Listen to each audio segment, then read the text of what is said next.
beaucoup d'amour au début, mais croyez bien, quand vous êtes chez les témoins de Jéhovah un bon bout de temps, vous devenez un meuble comme les autres.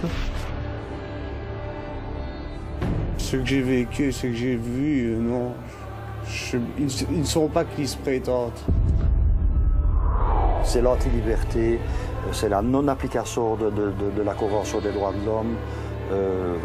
Voilà, il n'y a pas de liberté. J'en suis sortie et je sais que je n'y retournerai plus jamais. Plus jamais. À moins que je perde la tête. Moi j'appelle ça le clonage. C'est vraiment genre on rentre dans une machine et on ressort tous les mêmes, quoi. Tout le monde croyait que j'étais un enfant témoin de Jéhovah épanoui et heureux, alors que je crevais de malheur, j'étais suicidaire et dépressif. L'enfant ne peut pas se développer en tant que personne. Ils ont voulu taire les actes de pédophilie qui existent chez eux.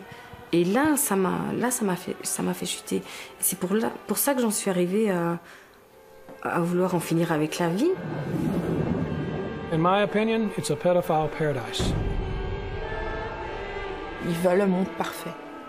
Donc ils donnent l'image qu'ils sont parfaits. Voilà. Mais derrière tout ça, il y a une belle crasse.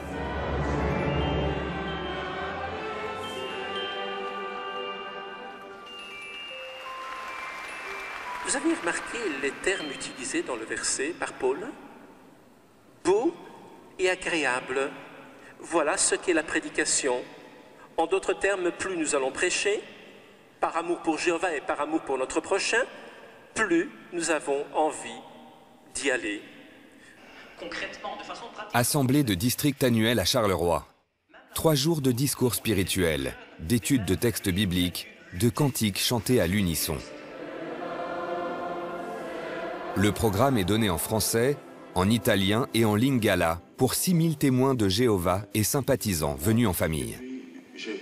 Tous cherchent avant tout du réconfort et des réponses. On est presque comme dans un rêve à une assemblée. On est dans une société où vous sentez que vous êtes en sécurité. Nous recevons toujours la réponse à nos questions et à ce que nous devons faire pour nous adapter aux problèmes de cette génération, c'est quoi, de cette société. En grandissant, on se pose certaines questions sur la vie de tous les jours. Et simplement en cherchant des réponses, on s'est aperçu que la Bible était très logique et qu'elle répondait à énormément de choses. Il faut des lois uniques pour pouvoir s'en sortir. Et chez les témoins de Jéhovah, nous respectons la Bible à 100%. Dans l'assemblée, beaucoup de jeunes enfants. Comme leurs parents, ils écoutent des heures de discours sans quitter leur siège.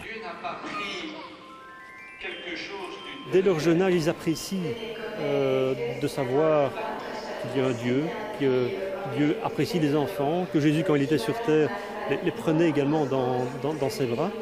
Donc je pense que les enfants ont vraiment non seulement leur place, mais trouvent également beaucoup de plaisir à être ici. Je viens écouter avec ma maman l'assemblée pour apprendre de plus en plus mes connaissances sur Jéhovah.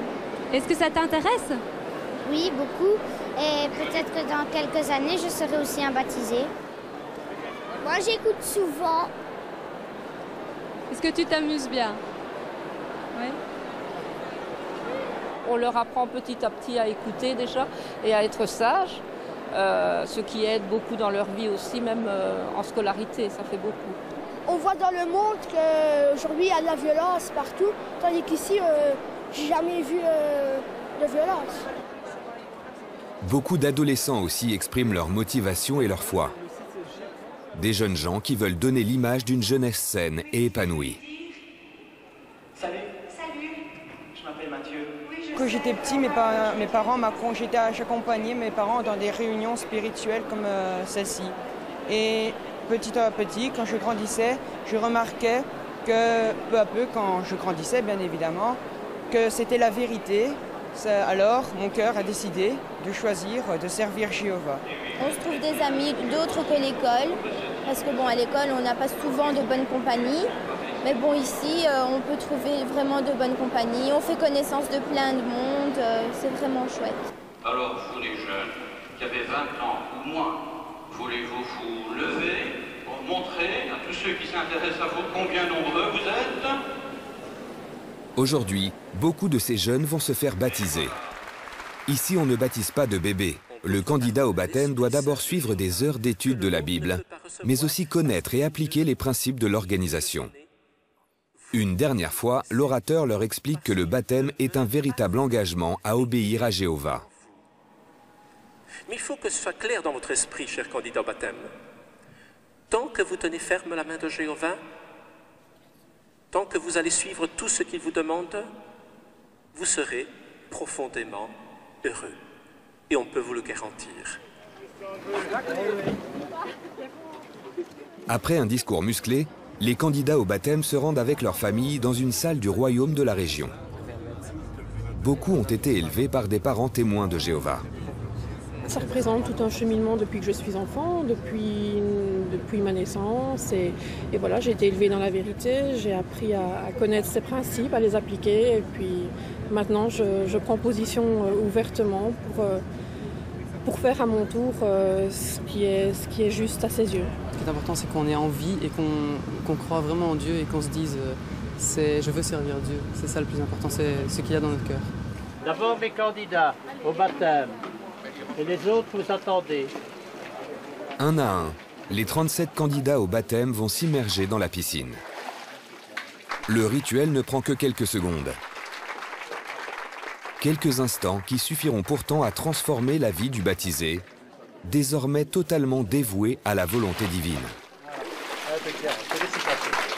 Qu'est-ce qui va changer à partir d'aujourd'hui? Un peu tout, enfin, dans le sens, la seule chose qui change, c'est maintenant on a pris position publiquement. On avait déjà pris position dans notre cœur, maintenant c'est publiquement. Voilà. Qu'est-ce que ça va changer dans votre vie? Tout, parce que maintenant c'est basé sur ce que Dieu nous demande. La journée n'est pas terminée pour ces tout nouveaux témoins de Jéhovah.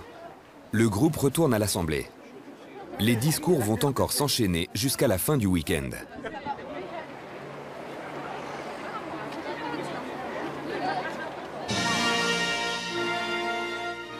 Nous avons voulu en savoir plus sur les règles que suivent près de 7 millions de témoins de Jéhovah dans le monde. Leur siège central est basé à Brooklyn, aux États-Unis, et porte le nom de Watchtower. Pas de chef, mais un collège d'une dizaine d'hommes. Ils dirigent l'organisation en donnant les mêmes directives divines à toutes les congrégations du monde. Is the world, that's the world of mankind. Yea, and the hour is coming when all shall be privileged to hear. C'est un certain Charles Russell qui lance en 1871 des groupes d'études bibliques. Rapidement, il fonde la Watchtower, propose une lecture de la Bible corrigée et annonce la fin du monde pour 1914. D'après Russell, le monde sera détruit à Armageddon et Jéhovah établira un paradis éternel sur terre. Imaginez le paradis rétabli sur la terre.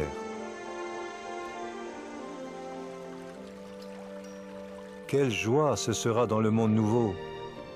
L'humanité a survécu à 1914, mais les successeurs de Charles Russell avancent d'autres dates, 1925, 1975.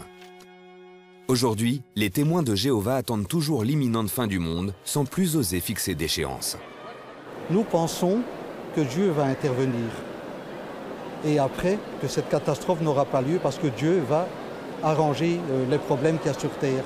Mais les personnes qui ne veulent pas, il y a des personnes qui ne voudront pas se plier à ce code moral ou à ces enseignements bibliques. Ces personnes-là ne seront pas dans cette nouvelle société que Dieu va créer. Pour ne pas être détruit à Armageddon, une seule solution. Plaire à Jéhovah en respectant une série de principes inspirés d'une lecture littérale de la Bible. Au lever jusqu'au coucher, on pense, on vit. On vit l'enseignement biblique du matin jusqu'au soir, il n'y a pas de repos. On reste bien sûr imparfait, hein. On ne sait pas mettre ça en pratique à la perfection, c'est pas possible. Mais on se rend compte qu'à les mettre en pratique, il y a quand même beaucoup de profits, oui, beaucoup de bénéfices. Et pour sauver les autres, ceux qui ne connaissent pas les principes de Jéhovah, les fidèles ont une mission, convertir. Un devoir auquel ils consacrent un maximum de temps. Il s'agit de la plus grande campagne de prédication de tous les temps. Pour les aider dans leur campagne, la Watchtower édite des publications tirées à plus de 30 millions d'exemplaires et traduites en 81 langues. En Belgique, les témoins de Jéhovah sont près de 24 000. Qui sont ces hommes et ces femmes qui suivent une organisation pourtant épinglée dans plusieurs rapports parlementaires sur les sectes? Comment grandissent leurs enfants? Éduqués dans des principes stricts, leur vie est rythmée par des réunions à la salle du royaume, des heures d'études bibliques et de porte-à-porte pour la prédication. Mais quand on ose poser des questions qui dérangent, les portes se referment. Après l'assemblée de Charleroi, les responsables des témoins de Jéhovah nous ont refusé toute interview. Aujourd'hui, de plus en plus d'ex-témoins de Jéhovah osent parler de leur enfance particulière. Qu'est-ce qu'elle faisait pas, maman, quand elle était petite? Elle faisait pas Noël. Ah, parce que t'étais pour Jésus. Témoin de Jéhovah. Oui, témoin de Jéhovah. Oui. Déborah a grandi dans une famille témoin de Jéhovah. Elle a quitté l'organisation il y a 10 ans pour que ses 2 filles reçoivent une autre éducation. Elle décrit un monde rempli d'interdits. Pas de Noël, de Saint-Nicolas, d'anniversaire, aucune fête attribuée à ce que les témoins de Jéhovah appellent la fausse religion. Quand j'étais à l'école, donc en primaire, j'avais garni un sapin avec une seule boule. Et ma petite camarade de classe qui était témoin de Jéhovah, elle a vite été le dire à ses parents le soir, qui ont téléphoné chez moi. Et du coup, on m'a dit que si je ne demandais pas pardon, ben, j'allais être détruite. Je faisais pas plaisir à Jéhovah, donc j'allais mourir. Ça vous faisait peur? Oui, parce que j'avais son âge, j'avais 8 ans, quelque chose comme ça. Oui, quand vous dites ça à un enfant de 8 ans, ça vous fait peur. On est renfermé, on est stressé et on devient dépressif. Et quand vous avez peur, vous êtes renfermé sur vous-même, vous ne regardez pas l'extérieur, vous obéissez, vous finissez par avoir des œillères pour ne pas avoir le monde extérieur.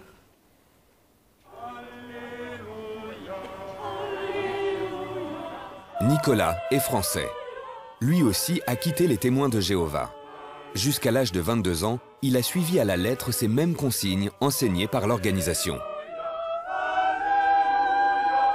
Des lumières comme celle-là, on n'avait pas le droit de les trouver jolies, puisque Noël c'était satanique, c'était démoniaque, c'était une fête païenne, donc même si enfant, spontanément, on avait envie de s'extasier comme les autres enfants devant ces jolies vitrines, on n'avait pas le droit.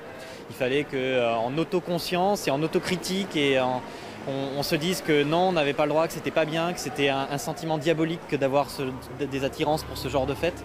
Et donc on se forçait à les trouver laides.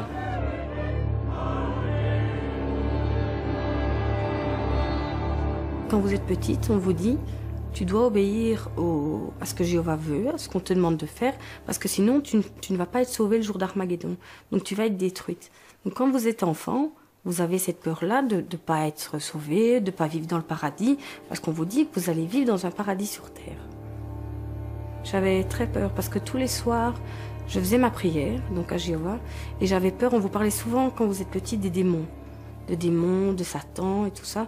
Tous les soirs, je m'endormais en faisant ma prière, et je me cachais dans le noir, parce que j'avais peur que les démons et Satan soient là. On disait qu'ils savaient ce qu'on pensait et tout ça, donc ça a toujours été une peur. La plupart des parents, ils rassurent leur enfant sur le monstre sous le lit en lui disant qu'il n'existe pas. Le seul problème, c'est que mes parents me disaient à moi qu'il existait, qu'il s'appelait Satan. Et en plus, les publications des témoins de Jéhovah fourmillaient d'illustrations monstrueuses, de dragons à 7 têtes et 10 cornes, de grosses bêtes ressemblant à des lions à plusieurs têtes, d'anges méchants voulant absolument emmener tout le monde dans une destruction finale. Toutes ces images-là peuplaient mes cauchemars. Et elles les alimentaient. Et dès que je faisais une bêtise, je me répandais en prière où je me disais pardonne-moi Jéhovah, je suis pas digne, je suis un moins que rien, j'aurais pas dû pécher, pour la moindre petite broutille. Et finalement, on vit dans une culpabilité, dans une mésestime de soi, on n'existe plus en tant que personne. Pour apprendre l'enseignement de Jéhovah aux enfants, l'organisation met de nombreuses publications à la disposition de ses membres. Des livres et des DVD adaptés à tous les âges.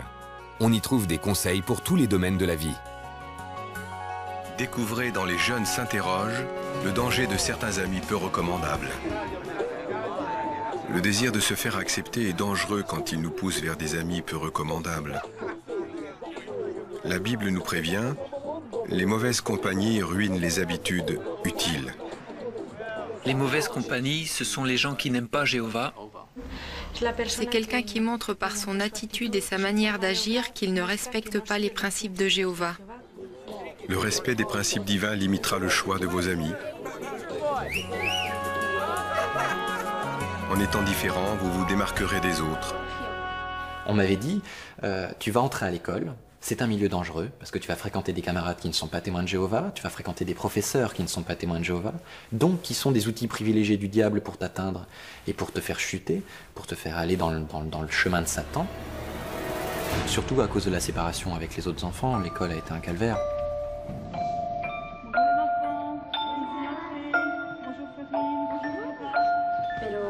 En tant que témoin, tu subis pas mal de pression. Les autres pensent que t'es bizarre, que t'es dans une secte ou un truc un peu mystique.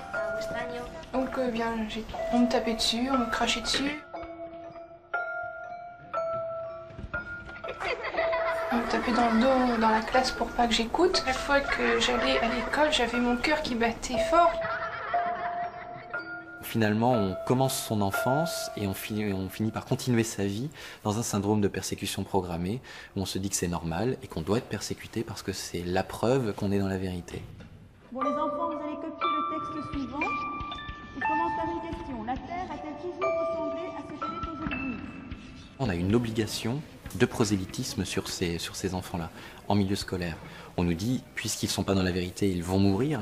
Là où les témoins de Jéhovah espèrent un Armageddon qui détruira tous ceux qui ne sont pas témoins de Jéhovah et un paradis dans lequel ils pourront vivre éternellement. Et donc la seule solution pour les sauver, c'est de les enseigner, donc faire un prosélytisme intensif.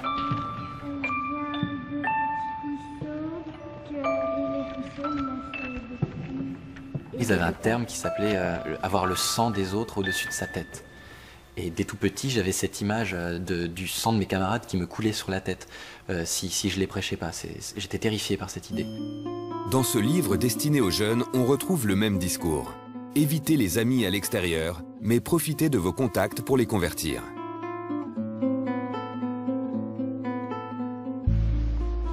Éduqué par des parents témoins de Jéhovah jusqu'à l'âge de 16 ans, Franz n'avait pas le droit d'avoir des amitiés en dehors du mouvement. C'est sa passion pour les bus qui lui a permis de s'évader. Ça, c'est les ateliers. Ça, c'est les parkings. C'est ici qu'il s'est fait ses premiers amis dans le monde, c'est-à-dire en dehors des témoins de Jéhovah. D'abord en tant que voyageur, puis comme passionné accueilli par les mécaniciens. Sans l'État, puissant eux-mêmes, les véhicules et la société elle-même, me faire connaître d'autres gens que les témoins de Jéhovah, parce que c'est pas vraiment que des témoins de Jéhovah qu'il y a dans les bus. Ben, ça m'a beaucoup aidé, quoi. Ça m'a aidé à me construire, quoi.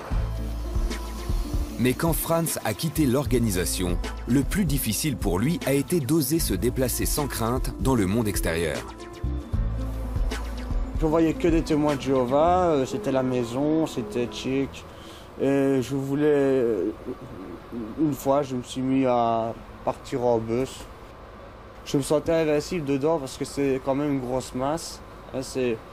Puis c'est on voit des autres têtes qui montent, de gens, qu'ils étaient des gens du monde. Et je cherchais quelque chose, une faille ou quoi, qu'on me disait.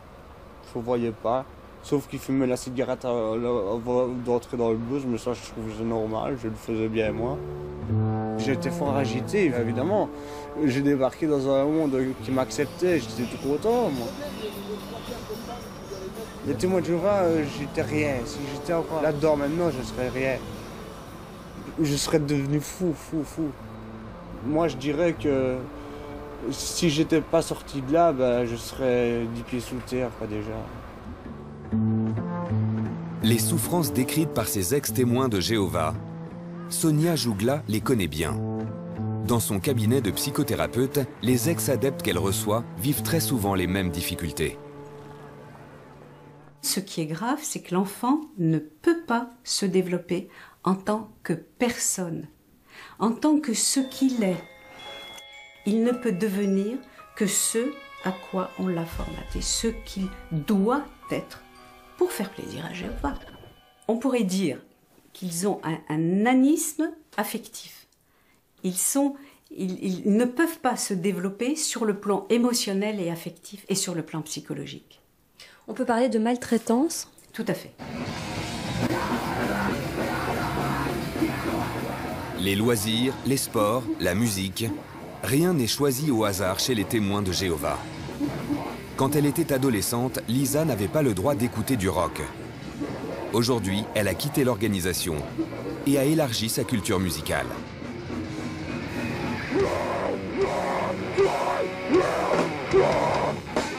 Je pensais jamais mettre un pied ici parce que moi aussi j'en avais peur. Je m'étais dit, les concerts rock, j'adore, mais c'est pas trop mon truc par la violence des paroles, etc. C'était interdit. Tout mouvement qui pourrait m'influencer ou qui pourrait influencer tout témoin de Jéhovah à faire autre chose que ce qui est indiqué dans la Bible, point. Dès qu'on sort du dogme, tout est interdit.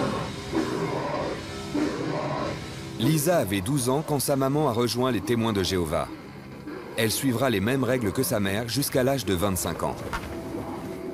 Aujourd'hui, Lisa estime qu'en suivant ses principes, elle n'a pas eu d'adolescence. Pas de possibilité de se construire. Le présent est un monde transitoire et l'avenir, par contre, c'est le paradis sur terre, c'est la vie éternelle, plus de maladies, plus de problèmes, tout serait pris en charge. Et c'est les télétubbies, quoi. La personne présente et les actes qu'elle pose, c'est pas grave parce que c'est quand même pour acheter son monde à venir. Donc par exemple, pour faire des études, ça a posé problème pour vous? Moi, j'ai pas choisi le genre d'études que je voulais faire. Moi, j'ai dû faire de la couture parce que la couture, vous pouvez pas déborder de vos cours. Donc j'ai voulu faire de la photographie, c'était pas bon parce que vous pouvez être amené à photographier des modèles nus. Le droit, c'est pas bon non plus. On ne peut pas faire du droit parce qu'on va être amené à défendre peut-être des menteurs. Et la coiffure, c'était pas bon non plus parce que c'est un milieu qui est pas très fréquentable. Moi, je voulais faire des dessins animés.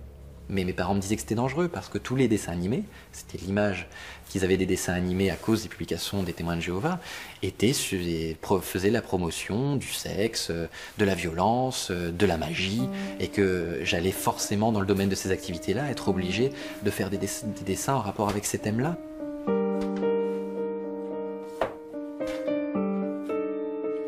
Jacques Luc, lui, avait déjà terminé ses études quand il est devenu membre de l'organisation. En 40 ans chez les témoins de Jéhovah, il a eu le temps d'étudier les publications de la Watchtower. Ses principes et ses directives qui concernent les jeunes, il les connaît presque par cœur. Ils disent ceci: l'ambiance universitaire encourage l'esprit d'indépendance et le laxisme, qui sont à l'origine de l'impureté sexuelle et de la toxicomanie, pratiques auxquelles de nombreux jeunes peuvent avoir du mal à résister. Nous incitons les jeunes à continuer d'acquérir la connaissance, celle de la Bible, parce qu'elle conduit à la vie éternelle. En d'autres mots, oui, le faire des études supérieures, c'est la source de tous les maux.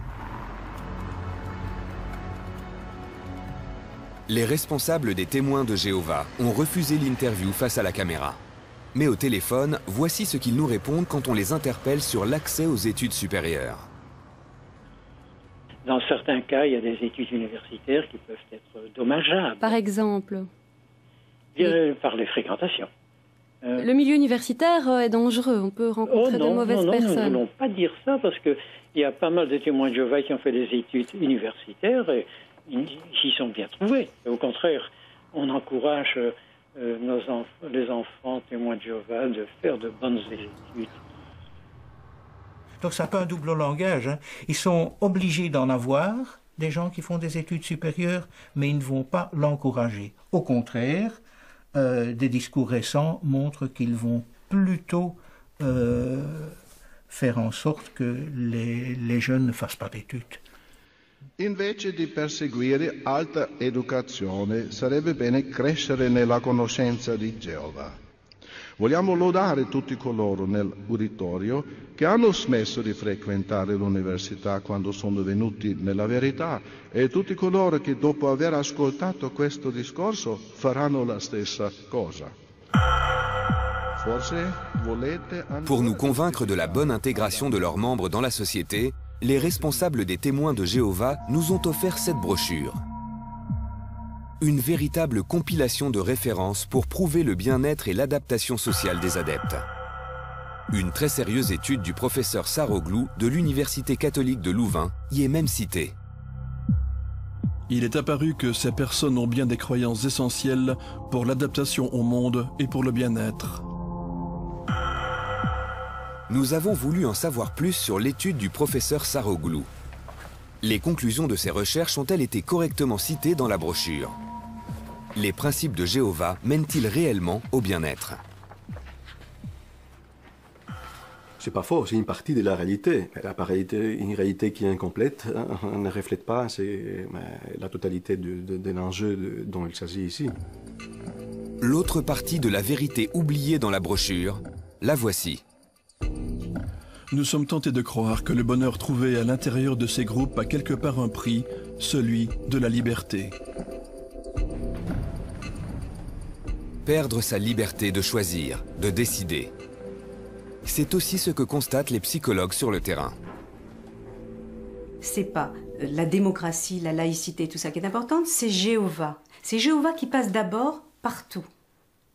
Donc ils ne peuvent pas être des citoyens, ils ne peuvent pas penser par eux-mêmes, ils ne peuvent pas voter, ils ne peuvent pas avoir une décision quelconque, puisque ce qu'il faut faire, c'est écrit quelque part. Ils n'ont qu'à suivre le mode d'emploi, le prêt-à-penser de ce qui est écrit. C'est tout.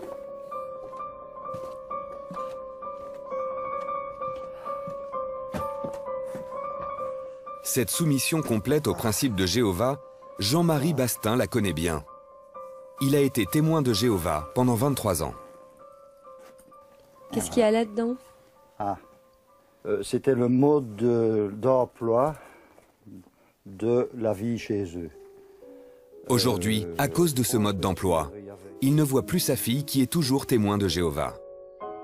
Les relations sont pratiquement rompues depuis qu'il a quitté le mouvement. Une fois qu'on a quitté, parce que quand vous faites une lettre de disassociation, eh bien, de la seconde à la seconde, dès qu'ils apprennent, leurs livres, leurs enseignements disent qu'ils ne peuvent plus fréquenter la personne qui s'est retirée, même si ce sont ses parents, sauf si elle vit toujours sur le même toit. Ce n'était plus le cas, donc nous avons constaté. Depuis qu'ils ont quitté l'organisation, Jean-Marie et Michel Bastin ont tenté de reprendre une vie normale. Ils ont multiplié les tentatives pour renouer les contacts avec leur fille. En vain. S'il y a un message qui peut passer, on peut lui dire qu'on est malheureux. On est heureux d'avoir quitté, mais malheureux que des sanctions comme ça soient appliquées par des gens qui se disent chrétiens. Un enfant qui est vivant, qu'on ne voit plus, qu'on doit considérer comme morte, comment voulez-vous faire le deuil? Il n'est pas question de faire le deuil, elle vit. C'est une atteinte à la liberté. D'ailleurs, la Convention des droits de l'homme proscrit ce genre de situation. Et c'est bafoué. Moi, j'estime que c'est triste pour une organisation qui se prétend chrétienne. Au siège national des témoins de Jéhovah de Belgique, les responsables reconnaissent l'existence de ces situations. Bien, les Saintes Écritures sont claires à ce sujet, mais nous laissons à chaque famille le soin de prendre sa décision. Nous ne l'imposons pas.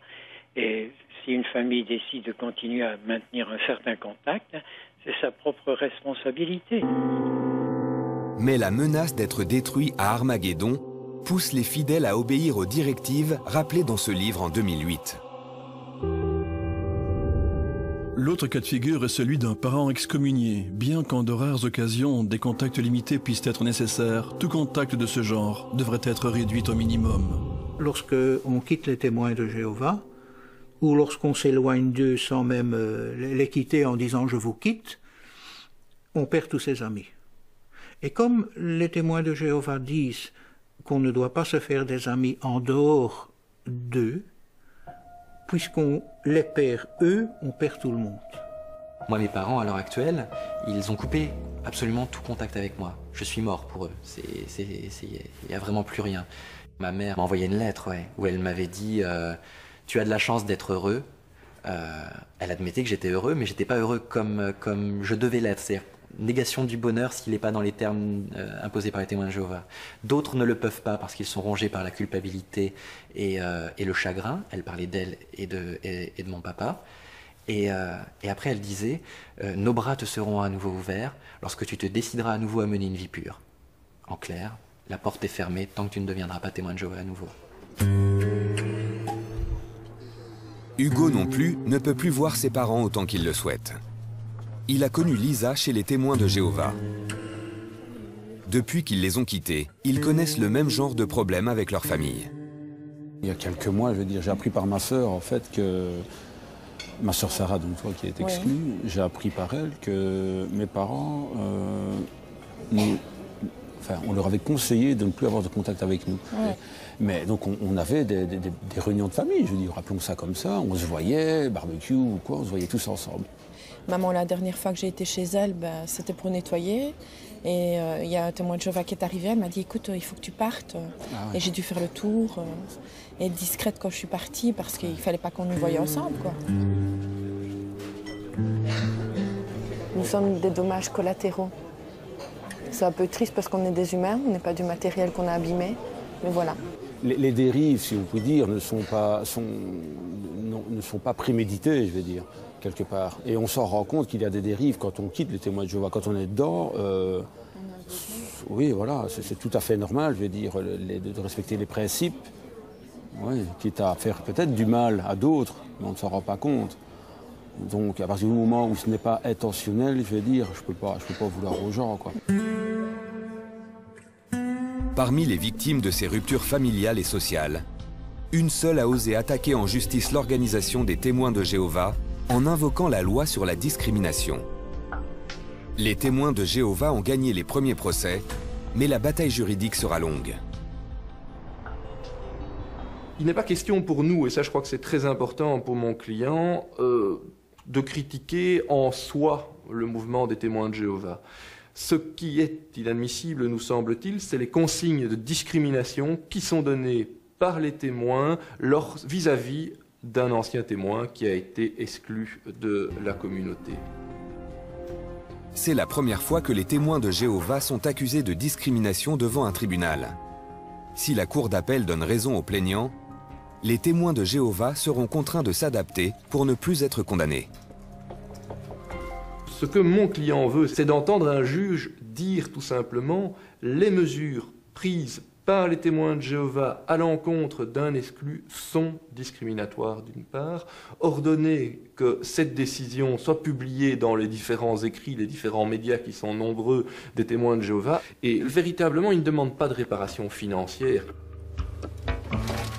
Autre domaine où les témoins de Jéhovah doivent composer avec la loi, les transfusions sanguines. Pas besoin d'une analyse théologique pour la comprendre ou l'expliquer. L'Écriture dit tout net qu'il faut s'abstenir du sang.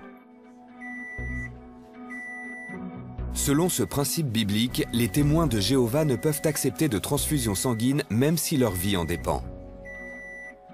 Dans les publications de la Watchtower, on assiste à un véritable culte du martyr. Dans ce document distribué dans le monde entier, des enfants sont montrés en exemple. Tous ont refusé la transfusion. Presque tous sont morts. Du coup, dès 6 ans, j'étais prêt à mourir et même à arracher l'aiguille, parce qu'on nous fournissait plein d'exemples dans les tours de garde d'enfants qui héroïquement avaient arraché l'aiguille de leurs bras plutôt que d'avoir une transfusion sanguine. Et donc moi je voulais même plus que ça, je voulais même avoir un accident, être mis dans une situation de risque où ma vie était en danger pour prouver ma fidélité à Jéhovah en refusant une transfusion sanguine. J'avais envie d'être mis dans la tour de garde comme un exemple. Quand un médecin se trouve face à un témoin de Jéhovah qui refuse la transfusion, il doit choisir entre deux logiques. Respecter le droit du patient à choisir son traitement ou suivre l'éthique médicale en donnant les meilleurs soins. Ma pratique à moi est de respecter le désir du patient, quelle que soit la raison de ce désir. Chez les enfants, la situation est évidemment totalement différente. Et chez les enfants, c'est l'éthique médicale qui prend le dessus et donc le médecin qui décide de faire ce qui est le mieux pour le patient au moment donné. En Belgique, une loi permet, si c'est nécessaire, de suspendre l'autorité parentale le temps d'administrer le traitement adéquat à l'enfant. Pourtant, les témoins de Jéhovah n'ont pas toujours tort de refuser la transfusion. Aujourd'hui, de nouvelles techniques permettent de l'éviter. Les médecins disposent désormais de techniques efficaces, utilisables sur les patients qui, pour diverses raisons, refusent les transfusions. On pense pouvoir bientôt appliquer ces nouvelles techniques à tous. Les témoins de Jéhovah surfent sur ces avancées scientifiques pour prouver à leurs adeptes qu'ils ont raison de refuser la transfusion. Dans un DVD, ils ont compilé les interviews des plus grands spécialistes mondiaux du sujet. Ce DVD de propagande a été condamné en France par l'Académie nationale de médecine qui dénonce banalité et approximation. Le docteur Van der Linden, médecin de renommée internationale, y a pourtant participé. A-t-il été manipulé? Je n'ai pas eu cette impression. Si je l'avais eu, je pense que je n'aurais pas participé et mes collègues n'auraient pas participé non plus. Mais il est évident que, et je le regrette un peu, c'est que de temps en temps, les médecins vivent un peu dans leur tour et ne se rendent peut-être pas nécessairement compte de toutes les implications que leurs démarches peuvent avoir. La démarche ici, en tout cas, était clairement une démarche qui était une démarche d'information, d'abord dirigée vers le milieu médical, puis dirigée vers le patient, mais le patient lambda, pas uniquement le patient témoin de Jéhovah. Nicolas, lui, se sent victime d'une manipulation. Fort de tous les arguments appris chez les témoins de Jéhovah, il a soutenu des parents en France qui refusaient le sang pour leur petite fille souffrant d'une leucémie. Les parents tenaient absolument à ce qu'elle ne soit pas transfusée, et nous tous, parce que moi j'étais témoin de Jéhovah à l'époque, on les soutenait, on leur envoyait des lettres, des cartes postales, on faisait le pied de grue à l'hôpital pour les soutenir en disant c'est une bonne décision, il faut que vous teniez bon, parce que de toute façon même si le pire arrive, vous la reverrez dans le paradis. Et les parents finalement, ils ont complètement perdu pied par rapport à la situation, ils se rendaient plus compte de ce qui se passait, ils étaient emportés par cette foule de gens qui leur disaient vous faites le bon choix, il vaut mieux qu'elle meure plutôt qu'elle prenne du sang, et on est tous complètement aveuglés là-dedans. Et puis un dimanche matin, lors d'une réunion, celui qui fait l'introduction de la réunion dit avant de commencer cette réunion, j'ai le malheur de vous annoncer la disparition de la petite Léa qui est disparue la nuit dernière. Mais dans son dernier moment de conscience, elle a demandé au médecin de ne pas être transfusée. Ça m'émeut toujours quand j'en parle, parce que je me dis comment est-ce qu'à 6 ans on peut avoir un tel discours. Comment est-ce qu'on peut dire qu'un enfant n'est pas manipulé quand à 6 ans il dit au médecin dans son dernier moment de conscience je veux pas être transfusé. Oui, c'est dangereux. Les dangers que dénonce Nicolas ont été entendus par la commission parlementaire française sur les sectes et les mineurs. Dans le rapport rendu par cette commission en 2006, les témoins de Jéhovah sont épinglés à de nombreuses reprises. Partout où il y a non-respect de la personne humaine, les enfants sont en danger. Chez les témoins de Jéhovah, comme nous l'avons rapporté dans notre rapport parlementaire, comme dans d'autres organisations. Ce n'est pas propre à cette organisation en particulier. Nous, ce que nous souhaitons, c'est de préserver évidemment la loi française et l'intégrité de la personne, notamment les enfants. En Belgique aussi, les parlementaires travaillent sur ces questions. Après un premier rapport sur les sectes en 1997, un groupe de travail fait de nouvelles recommandations en 2006. À partir du moment où on interdit à un enfant d'avoir une relation avec d'autres membres de la famille parce qu'ils ne sont pas dans l'organisation, lorsqu'on interdit à un enfant d'avoir un développement affectif harmonieux au milieu scolaire parce qu'on ne peut pas participer à tout ce qui est festif, à mon avis, effectivement, on empêche un développement harmonieux des enfants qui doivent être demain des adultes responsables et libres.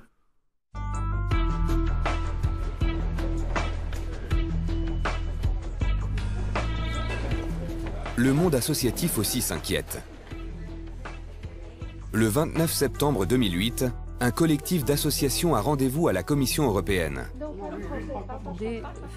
Ils sont venus dénoncer des faits encore plus inquiétants.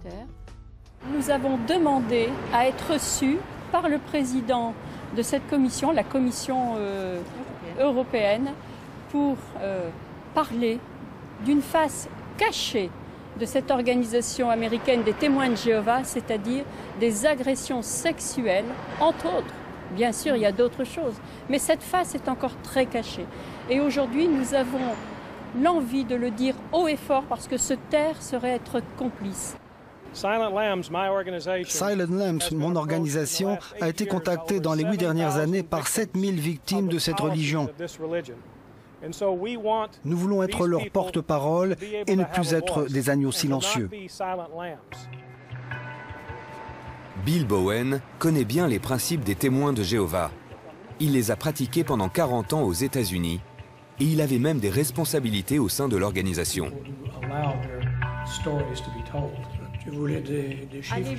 Aujourd'hui, il accuse les témoins de Jéhovah de ne pas dénoncer les pédophiles pour protéger la réputation de la Watchtower. Quand Bill Bowen a découvert cette pratique, il a démissionné. Je n'ai rien fait de mal. J'ai démissionné parce que je ne pouvais plus faire partie de cette communauté. Ils ont réhabilité certains pédophiles et les ont montrés en exemple dans la congrégation. Je suis allé trouver les anciens pour leur dire qu'ils agissaient mal. Je ne pouvais plus supporter d'assister à la moindre réunion et voir ces pédophiles protégés. Plus inquiétant encore, Bill Bowen affirme avoir découvert l'existence d'une très longue liste de pédophiles secrètement gardés au siège mondial de la Watchtower.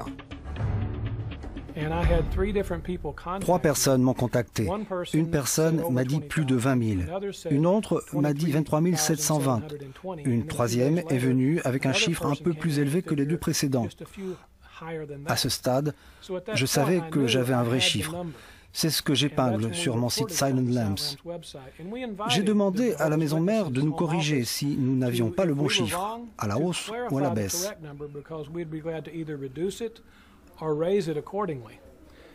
Et c'était plus ou moins 1 an après, dans un reportage de la BBC, ils ont dit que cela n'avait pas de sens de préciser le chiffre de la base de données.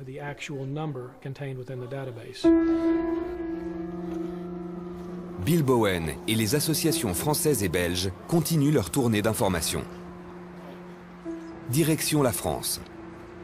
Au cimetière de Saint-Dié dans les Vosges, ils déposent une gerbe sur la tombe de Joël Dawas. Cet ex-témoin de Jéhovah s'est suicidé en 2006. Elle avait 30 ans.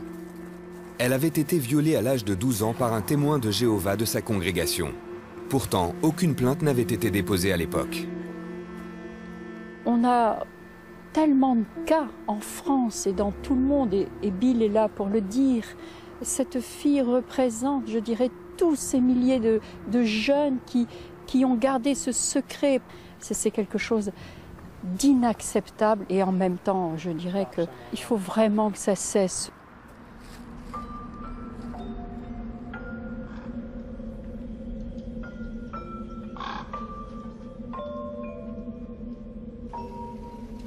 Myriam est la grande sœur de Joël.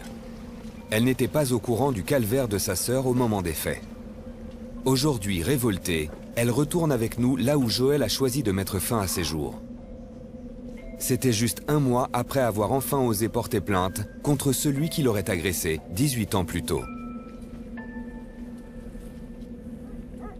Voilà, c'est ici, c'est mis en face du champ avec sa petite voiture jaune et puis elle s'est enfermée à l'intérieur, elle a mis un CD, elle a écouté de la musique avec sa bonbonne de gaz, d'alcool et des cachets. Et puis elle s'est laissée mourir là, voilà, dans son village natal. Le lieu de son enfance.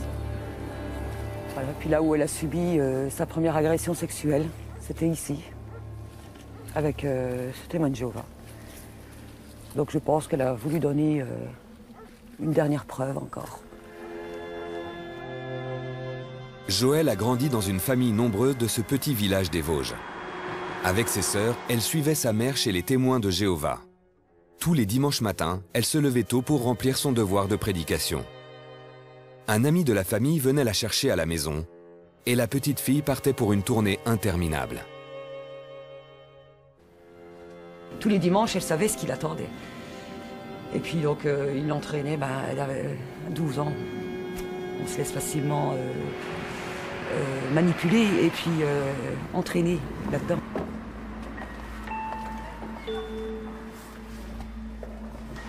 Au lieu d'annoncer la parole de Jéhovah de porte en porte, l'homme l'aurait emmenée dans les combles de ces bâtiments de la rue commerçante pour la violer. Un enfer qui se serait répété inlassablement tous les dimanches.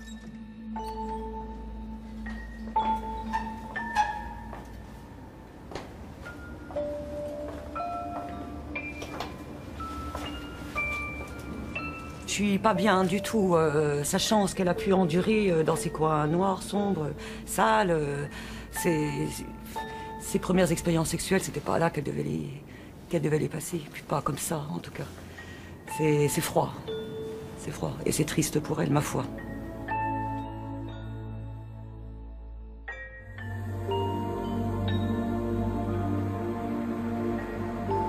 Deux ans plus tard seulement, la mère en parle aux anciens. Les anciens sont les responsables au niveau local de la congrégation. Ils mettent sur pied un comité judiciaire, une instance disciplinaire interne pour régler les litiges entre témoins de Jéhovah. À 2 reprises, Joël sera entendu par ce comité. Elle a relaté tous les faits. Les lieux où ça s'est passé, la façon, les gestes qu'il faisait, les positions qu'il prenait, la violence qu'il avait vis-à-vis d'elle. Elle a vraiment tout raconté. Qu'ont-ils décidé après ce comité judiciaire? Ils ont pris le dossier, ils l'ont fermé, ils l'ont archivé, point, c'est tout. Il n'avait pas avoué, ils n'avaient pas de preuves, et puis il était témoin de Jéhovah.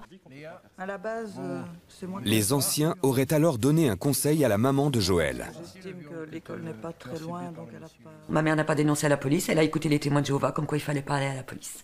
Donc ma mère n'a rien dénoncé du tout. Nous avons retrouvé un des membres de ce comité judiciaire. Pour lui, tout s'est passé normalement. Si on était sûr, on le dit à la police, mais nous, on ne pouvait pas aller à la police. Pourquoi? Puisque c'était un soupçon. Et vous, pourquoi vous ne l'avez pas fait, vous, puisque vous étiez détenteur de cette information? De quelle information? Qu'il y avait un problème, quoi. Il y avait quel problème? Une accusation... On en raconte tellement qu'on va parler à la police à chaque fois.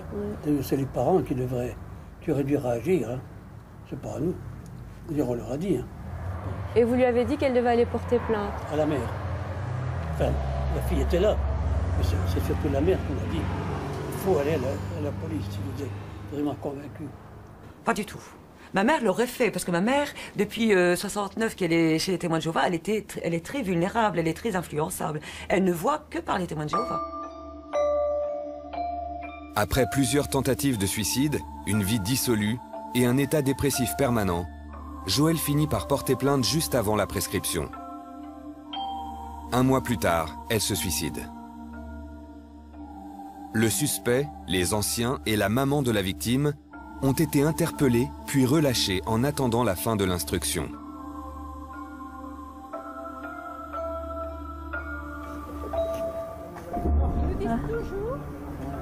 À Bruxelles, Bill Bowen veut en savoir plus sur la situation belge.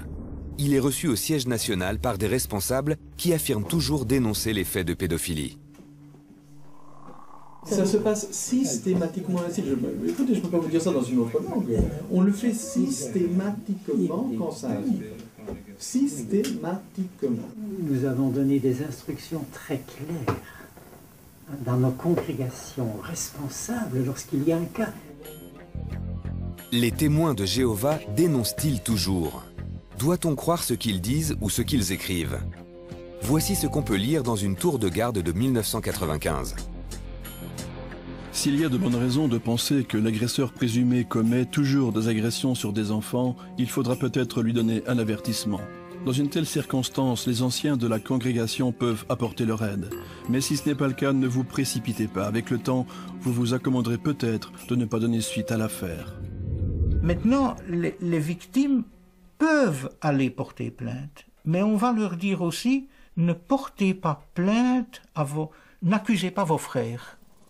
Maintenant, bon, je vais quand même le faire. Ma conscience me dit, je ne serai pas très bien vu par les autorités de la congrégation. Parce que non seulement j'ai été dénoncé mon frère, mais en plus j'ai porté, comme ils le disent, l'opprobre sur l'organisation de Jéhovah. À Bruxelles pourtant, les responsables nous réaffirment par téléphone qu'ils préviennent systématiquement les autorités. Pour eux, nous comprenons mal la publication de 95. Nous avons pas mal de publications qui ont été faites ces dernières années montrant qu'il faut dénoncer l'agresseur, madame. Je vais vous envoyer quelques documents, n'est-ce pas, qui vous aideront à voir que notre point de vue est un point de vue merveilleux. Nous avons bien reçu ces publications. Mais rien dans ces documents ne permet de prouver que les témoins de Jéhovah conseillent de porter plainte en cas d'agression sexuelle.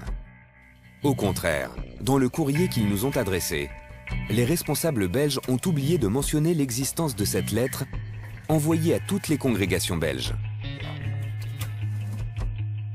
Il est dit ici, quand un membre de la congrégation est accusé d'avoir agressé un enfant, les anciens doivent immédiatement entrer en relation avec qui? Avec les autorités? Non, non. Avec le service juridique de la société. Hein? En Belgique, les autorités respectent le secret d'une confession reçue par un ministre du culte. Et ils se disent ministre du culte. Un ancien qui a reçu une telle confession ne se trouve pas sous l'obligation en vertu du secret moral de la confession de révéler les faits aux autorités.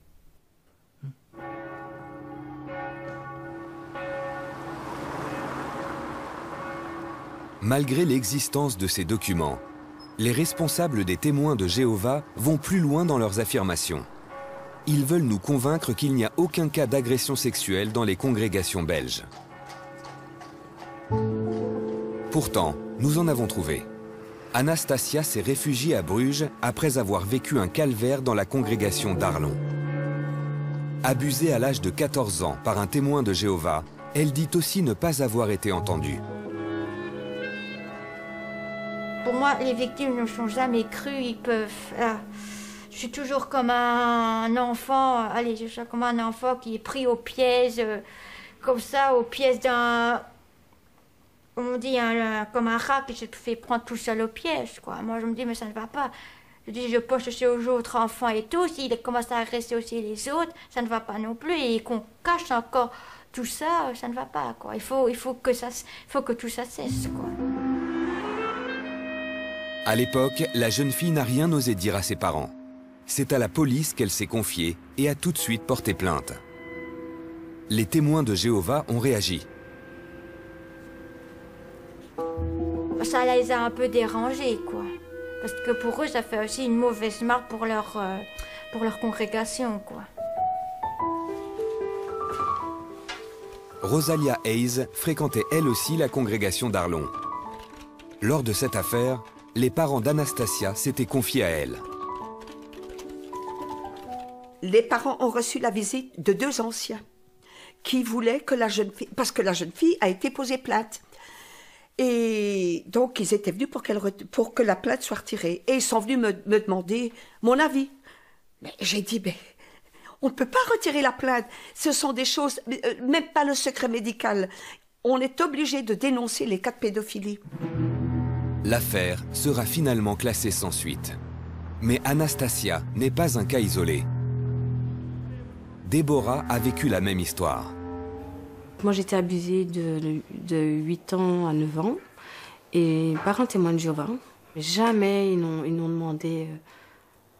ils ont parlé à mes parents d'aller porter plainte, que ce serait bien. Jamais. On leur a déconseillé parce que ça allait salir le nom de Dieu. Ça allait faire du foin. Il fallait taire. En fait, j'ai compris bien plus tard que s'il fallait le taire, c'est parce que je ne suis pas la seule. Nous avons recensé d'autres témoignages du même genre. Et plusieurs parquets du pays ont été alertés pour des affaires similaires. Concernant le traitement des cas d'agression sexuelle, les témoins de Jéhovah tiennent aussi un double langage. En fait, il est difficile de se libérer des principes de la Watchtower. Les témoins que nous avons rencontrés en ont chacun payé le prix. Mais tous ont aujourd'hui repris le cours de leur vie. Les camarades de classe de Nicolas ont assisté à sa métamorphose. Au tout début, quand on t'a rencontré, tu étais complètement lisse, complètement très formaté, en fait, très formaté. Tu parlais un peu trop bien, voilà, un peu trop brillant finalement, un peu trop brillant. C'était pas normal pour un adolescent de 15 ans. Et voilà. Je suis moi.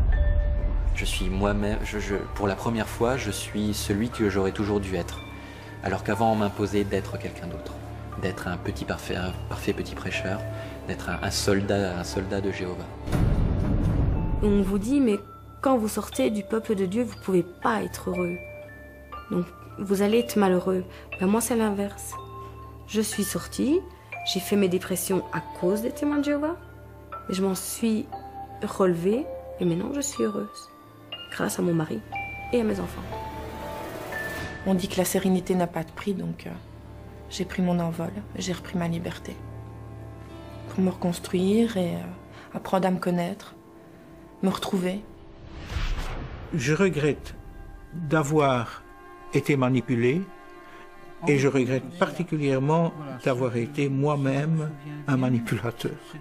C'est-à-dire d'avoir joué le rôle de transmettre cette manipulation aux autres.